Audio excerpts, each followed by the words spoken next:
सुप्रभात बच्चों। कक्षा चौथी, विषय हिंदी, उप विषय पाठ 5 संज्ञा।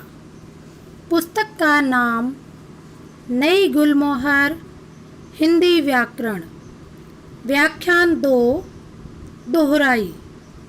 बच्चों, आज हम व्याकरण के पाठ 5 संज्ञा की दोहराई करेंगे। संज्ञा जिस शब्द से किसी व्यक्ति, प्राणी, स्थान, वस्तु या मन के भाव का बोध होता है उसे संज्ञा कहते हैं। जिस शब्द से किसी व्यक्ति, प्राणी, स्थान, वस्तु या मन के भाव का बोध होता है उसे संज्ञा कहते हैं। संज्ञा के भेद। बच्चों, संज्ञा के 3 भेद होते हैं। नंबर 1 व्यक्तिवाचक, नंबर 2 जातिवाचक, नंबर 3 भाववाचक। नंबर 1 व्यक्तिवाचक संज्ञा। किसी विशेष व्यक्ति, वस्तु या स्थान के नाम का बोध कराने वाले शब्दों को व्यक्तिवाचक संज्ञा कहते हैं। किसी विशेष व्यक्ति, वस्तु या स्थान के नाम का बोध कराने वाले शब्दों को व्यक्तिवाचक संज्ञा कहते हैं। कुछ अन्य व्यक्तिवाचक संज्ञाएं। नदियों के नाम। नदियों के नाम जैसे यमुना, गोमती, नर्मदा, कावेरी, नील आदि।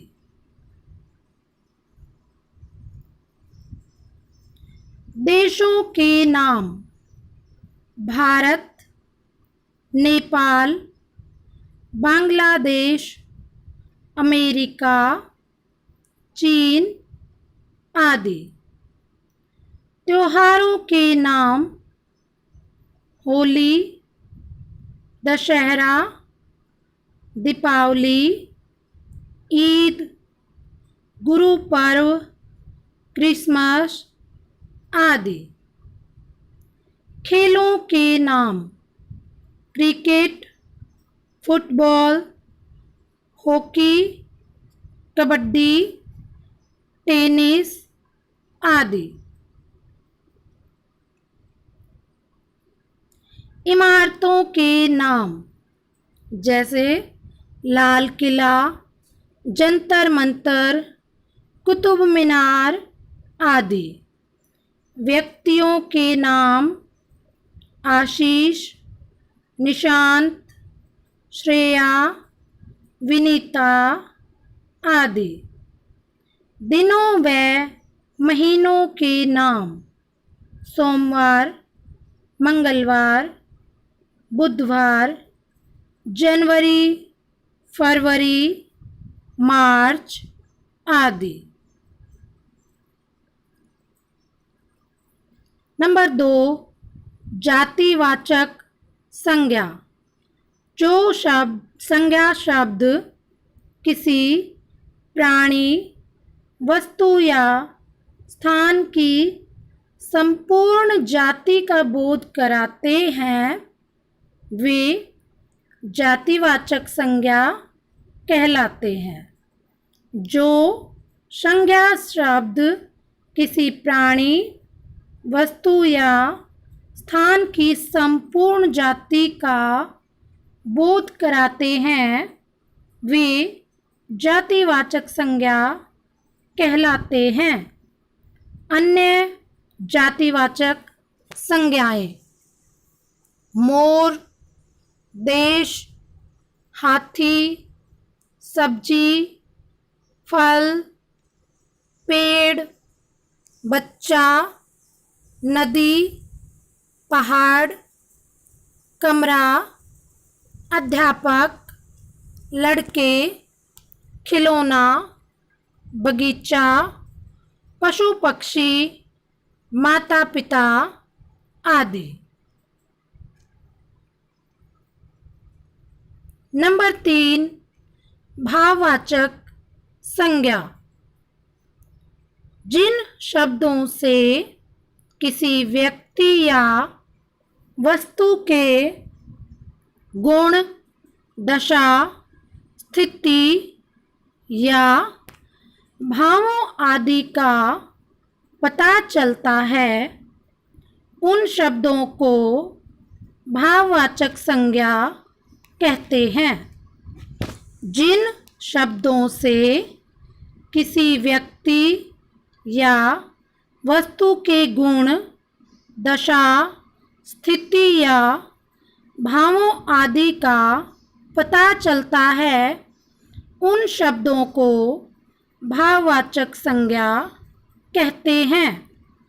कुछ अन्य भाववाचक संज्ञाएं: बुढ़ापा, खुशी, दर्द, आनंद, सुंदरता, बचपन, सुख दुख, ममता, सर्दी गर्मी, ईमानदारी, बचपन, भलाई आदि। हमने सीखा। तो बच्चों, इस पाठ से हमने सीखा है प्रत्येक व्यक्ति, वस्तु, भाव और स्थान के नाम को संज्ञा कहते हैं। संज्ञा के 3 भेद होते हैं: व्यक्तिवाचक, जातिवाचक तथा भाववाचक।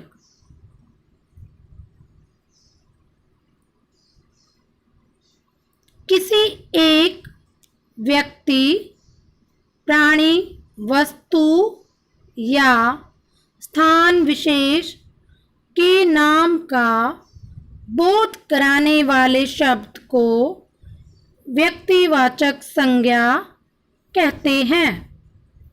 किसी व्यक्ति, प्राणी तथा वस्तु की पूरी जाति का बोध कराने वाले शब्दों को जातिवाचक संज्ञा कहते हैं।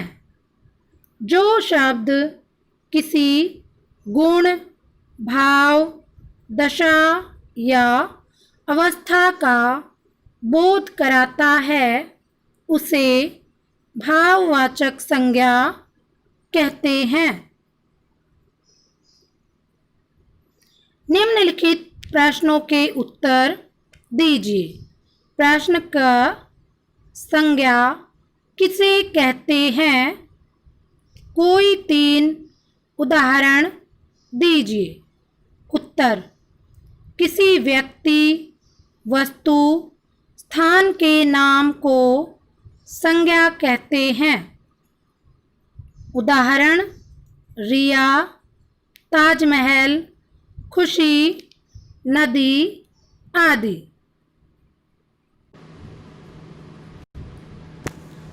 प्रश्न ख: संज्ञा के कितने भेद होते हैं? उन्हें उदाहरण सहित समझाइए। उत्तर है: संज्ञा के 3 भेद होते हैं। नंबर 1, व्यक्तिवाचक संज्ञा, जैसे होली, क्रिकेट, कुतुब मीनार आदि। नंबर 2, जातिवाचक संज्ञा, जैसे पेड़, लड़की, नदी आदि। नंबर 3, भाववाचक संज्ञा, जैसे दर्द, ईमानदारी, खुशी आदि। बच्चों, आज पाठ 5 संज्ञा दोहराई का आपका प्रदत्त कार्य है। प्रश्न 1, नीचे दिए गए वाक्यों में संज्ञा शब्दों को रेखांकित कीजिए। तो बच्चों, जो संज्ञा शब्द है उसको रेखांकित करना है। कमल मेरा भाई है। गुलाब एक सुंदर फूल है। दिल्ली एक बड़ा शहर है। रिया पुस्तक पढ़ती है। दुकानदार ने आयुष को बुलाया। गाय के 2 सींग होते हैं। प्रश्न 2, उचित संज्ञा शब्द भरकर रिक्त स्थानों की पूर्ति कीजिए। रिक्त स्थान क्रिकेट खिलाड़ी है। ताजमहल रिक्त स्थान में स्थित है।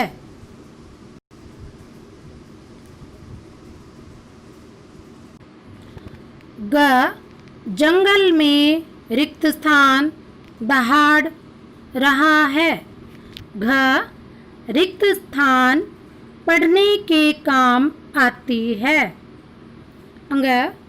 हमें मित्रों से रिक्त स्थान निभानी चाहिए।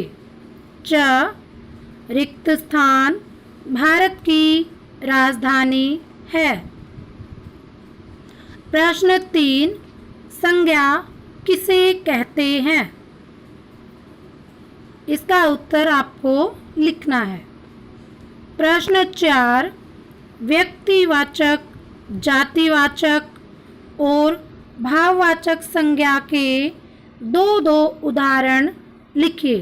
तो बच्चों, आपको व्यक्तिवाचक, जातिवाचक और भाववाचक संज्ञा के 2 उदाहरण लिखने हैं। अब हम पाठ 1 भाषा, लिपि तथा व्याकरण व्याख्यान 2 दोहराई में दिए गए प्रदत्त कार्य का हल जानते हैं।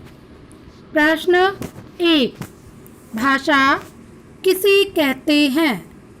उत्तर है, भाषा वह साधन है जिसके द्वारा व्यक्ति अपने मन के भावों और विचारों को दूसरों तक पहुंचाता है और दूसरों के भावों और विचारों को ग्रहण करता है। प्रश्न 2, किन्हीं 4 भारतीय भाषाओं के नाम लिखो। उत्तर है, हिंदी, पंजाबी, मराठी, कश्मीरी। प्रश्न 3, निम्नलिखित वाक्यों के सामने सही या गलत लगाइए। भाषा के द्वारा बोलकर या लिखकर विचार प्रकट कर सकते हैं। यह कथन सही है। बोलकर बातचीत करना भाषा का लिखित रूप है। यह कथन गलत है।